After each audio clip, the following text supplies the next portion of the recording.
Hoy 17 de enero celebramos a San Antonio Abad. El nombre de Antonio puede significar floreciente, de antos, flor, o invencible, de anteos, el que se enfrenta victorioso a sus enemigos.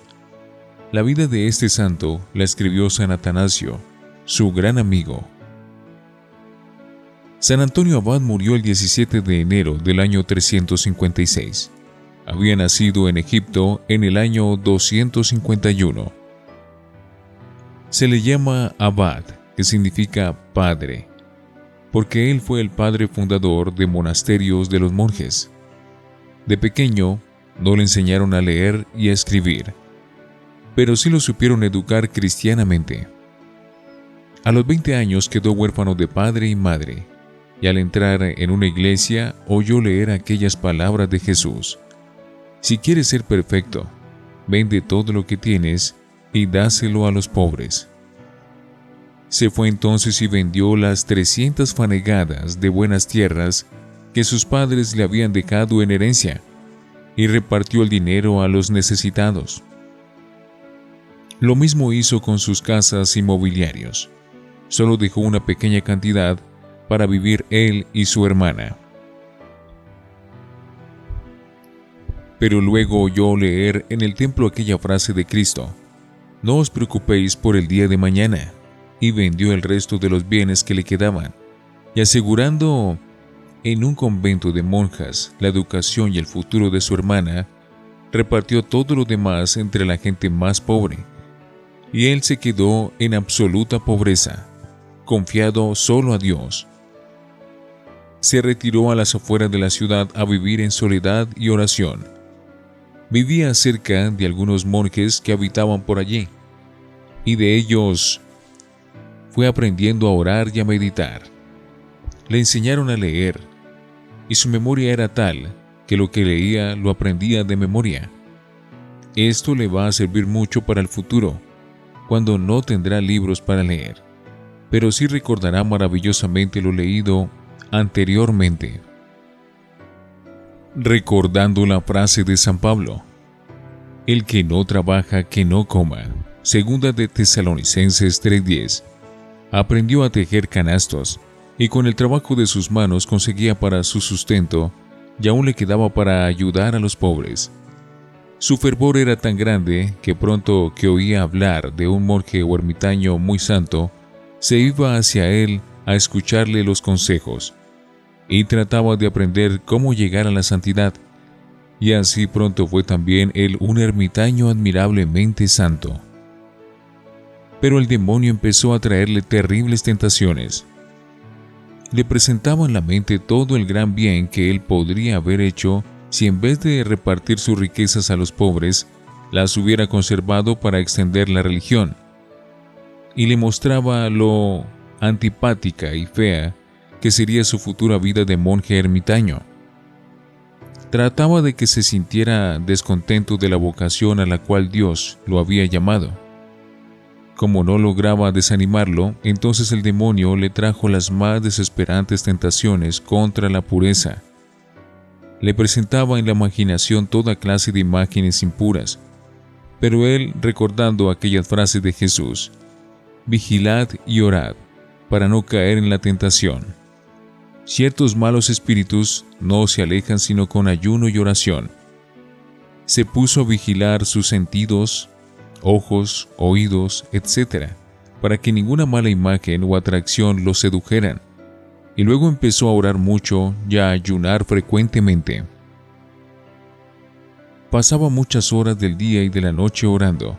No comía ni bebía nada jamás antes de que se ocultara el sol, y su alimento era un poco de pan o de dátiles, un poco de sal y agua de una cisterna. Un día el demonio, enfurecido porque no lograba vencerlo, le dio un golpe tan violento que el santo quedó como muerto. Vino un amigo y, creyéndolo ya cadáver, se lo llevó a enterrar, pero cuando ya estaba disponiendo los funerales, él recobró el sentido y se devolvió a su choza a orar y a meditar. Allí le dijo a nuestro Señor: ¿A dónde te habías ido, mi buen Dios, cuando el enemigo me atacaba tan duramente? Y una voz del cielo le respondió: yo estaba presenciando tus combates y concediéndote fuerzas para resistir. Yo te protegeré siempre y en todas partes. A los 35 años de edad, siente una voz interior que lo invita a dedicarse a la soledad absoluta. Hasta entonces había vivido en una celda, no muy lejos de la ciudad y cerca de otros ascetas. La palabra asceta significa el que lucha por dominarse a sí mismo. La gente llamaba asceta a los cristianos fervorosos que se dedicaban con la oración, el sacrificio y la meditación a conseguir la santidad. Cerca de un grupo de ellos había vivido ya varios años. Antonio había aprendido cuanto pudo de ellos, que le enseñaron a ser santo. Ahora se sentía capaz de alejarse a tratar de entenderse a solas con Dios. Se fue lejos al otro lado del río Nilo, encontró un cementerio abandonado y allí se quedó a vivir. Las gentes antiguas creían que las almas en pena venían a espantar a los cementerios. Para convencerse de que tal creencia era cuento y mentira, se quedó a vivir en aquel cementerio y ningún alma de difunto vino a espantarlo. Aquel terreno está infestado de serpientes venenosas. Les dio una bendición y ellas se alejaron. Solamente un amigo suyo venía muy de vez en cuando a traerle un poco de pan. Levantó un muro para hacer el sacrificio de no ver a nadie, y hasta el que le traía el pan tenía que lanzárselo por encima del muro. Muchas gentes venían a consultarlo y les hablaba a través del muro. Pero la fama de que sus consejos hacían mucho bien se extendió hasta que al fin los peregrinos no pudieron contenerse y derribaron aquella pared. Allí estaba Antonio, que desde hacía 20 años no veía rostro humano alguno, y no comía carne, y solo se alimentaba de un poco de pan y un poco de agua cada día. Pero en su rostro no se notaba ningún mal efecto de estos sacrificios, sino que parecía amable y lleno de alegría. A los 55 años, para satisfacer la petición de muchos hombres que le pedían le ayudara a vivir vida de ermitaño como él, organizó una serie de chozas individuales, donde se practicaba una pobreza heroica. En cada una de estas chozas vivía un ermitaño dedicado a orar, a trabajar y a hacer sacrificios. Constantemente se oían cantar por allí las alabanzas de Dios. Antonio los fue formando en la santidad con sus sabios consejos. San Atanasio narra que les aconsejaba lo siguiente: no vivir tan preocupados por el cuerpo sino por la salvación del alma. Cada mañana pensar que este puede ser el último día de nuestra vida y vivir tan santamente como si en verdad lo fuera. Ejecutar cada acción como si fuera la última de la vida. Recordar que los enemigos del alma son vencidos con la oración, la mortificación, la humildad y las buenas obras, y se alejan cuando hacemos bien la señal de la Santa Cruz. Les contaba que muchas veces había hecho salir huyendo al demonio con solo pronunciar con toda fe el santo nombre de Jesús. Les decía que para combatir la impureza hay que pensar frecuentemente en lo que nos espera al final de la vida: muerte, juicio, infierno o gloria. Les insistía que se esforzaran por llegar a ser mansos y amables, que no buscaran ser alabados o muy estimados, que lo que obtuvieran con el trabajo de sus manos, se dedicaban a tejer esteras y canastos, lo dedicaran a los pobres y que su preocupación fuera siempre ir apreciando y amando cada día más a Jesucristo. Así con San Antonio nació en la iglesia la primera comunidad de religiosos. Cuando estalló la persecución contra los cristianos, el santo se fue con algunos de sus monjes a la ciudad de Alejandría a animar a los cristianos para que prefirieran perder todos sus bienes y hasta la misma vida con tal de no renegar de Cristo y su santa religión. Los paganos no se atrevieron a hacerle daño porque la gente lo veneraba como un hombre de Dios. Ahí va el santo, exclamaban hasta los paganos al verlo pasar. Luego se fue a vivir más lejos todavía y duró 18 años sin ver a nadie, solo meditando, haciendo penitencias y hablando con Dios. En los terribles calores del desierto, 44 grados, hizo el sacrificio de no bañarse ni una vez, ni cambiarse de ropa. Era un sacrificio tremendo para esos calores sofocantes. No bebía ni una gota de agua antes de que se ocultara el sol. Pero apareció luego una terrible herejía que decía que Cristo no era Dios. La propagaba un tal Arrio.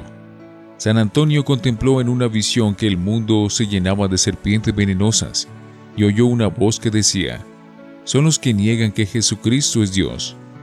Inmediatamente hizo expulsar de sus conventos a todos los arrianos que negaban la divinidad de Jesucristo y se fue otra vez a Alejandría a apoyar a San Atanasio, que era el gran orador que atacaba a los arrianos. Allá San Antonio hizo milagros portentosos para probar que Cristo sí era Dios. Al famoso sabio Dídimo, el ciego, le dijo que no se entristeciera por ser ciego, sino que se alegrara porque con la fe podía ver a Dios en su alma. Los últimos años de su vida era muy visitado por peregrinos que iban a pedirle consejos. Él hacía que sus monjes más santos y sabios los aconsejaran, y luego, reuniendo al atardecer a todos los peregrinos, les hacía algún pequeño sermón. Murió de más de 100 años, pero conservaba buena la vista y el cerebro, y aparecía siempre tan alegre y amable que cuando llegaba un peregrino y preguntaba por él, le decía: busque entre los monjes, y el más alegre de todos, ese es Antonio. Y aunque el peregrino jamás lo había visto en su vida, pasaba por entre los monjes y al ver a uno más amable y risueño y alegre que los demás preguntaba: ¿es este Antonio? Y le respondían que sí era él. Antes de morir hizo jurar a sus discípulos que no contarían dónde estaba enterrado, para que las gentes no tuvieran el peligro de dedicarse a rendirle cultos desproporcionados. Los antiguos le tenían mucha fe para que alejara de sus campos las pestes que atacaban a los animales. Por eso lo pintaban con un cerdo, un perro y un gallo. Habían también las costumbres de que varios campesinos engordaban entre todos cada año un cerdo, y el día de San Antonio, el 17 de enero, lo mataban y lo repartían entre los pobres. Oremos. Dios Padre misericordioso, tú que le concediste a San Antonio Abad la gracia de saber dominarse tan perfectamente a sí mismo y dedicar su vida a la oración y hacer el bien a los demás, haz que también nosotros, con tu ayuda y protección, no busquemos darle gusto a nuestro egoísmo, sino que dediquemos nuestra vida a amar a nuestro Dios y a servir a nuestros prójimos. Por Jesucristo nuestro Señor. Amén. San Antonio Abad.